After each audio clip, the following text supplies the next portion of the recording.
যারা এক্সএমপিআরতে কাজ করেছিলেন তাদের জন্য একটা গুড নিউজটা হলো যে এটাই যে যারা ট্রানজ্যাকশন করেন নাই তারাও এয়ারড্রপ পাবেন। এবং এয়ারড্রপের জন্য তারা একটা নিউজ দিয়েছে আজকে, এয়ারড্রপের জন্য তারা 70% কমিউনিটির জন্য রেখেছে। তো এই নিউজটা বেশ কিছুক্ষণ আগে আসছে, এটা আপনাদেরকে দেখাচ্ছি। নিউজটা এক্সএমপিআরের কমিউনিটি থেকে এই নিউজটা দেওয়া হয়েছে। এই যে দেখেন, তাদের এই নিজস্ব কমিউনিটি থেকে তারা একটা অ্যানাউন্সমেন্ট করেছে।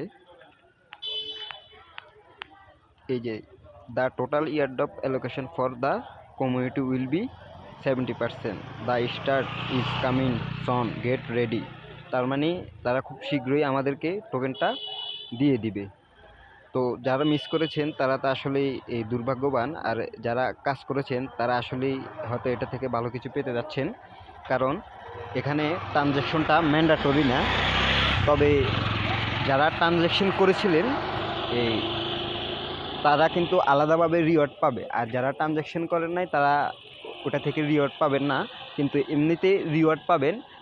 আবার এখানে প্রথম ম্যান্ডেটরি হচ্ছে যে আপনার প্রথমত যারা রেফার করেছেন, রেফার থেকে তারা অ্যালোকেশন দেবে, তারপরে পার আওয়ার থেকে অ্যালোকেশন দেবে, এটা হচ্ছে যে প্রাইমারি কন্ডিশন। আর এডিশনাল কন্ডিশন হচ্ছে যে যারা ওয়ালেট কানেক্ট করেছেন, ট্রানজ্যাকশন করেছেন, হ্যাঁ, এবং কি যাদের প্রিমিয়াম আছে, হ্যাঁ, তারা এই অ্যালোকেশনটা একটু বেশি পাবে। তবে ট্রানজ্যাকশনটা কিন্তু ম্যান্ডেটরি না, অতএব এটা তাদের জন্য একটা সুখবর যারা এক্সএমপিতে কাজ করেছেন। ধন্যবাদ, আশা করি বুঝতে পেরেছেন।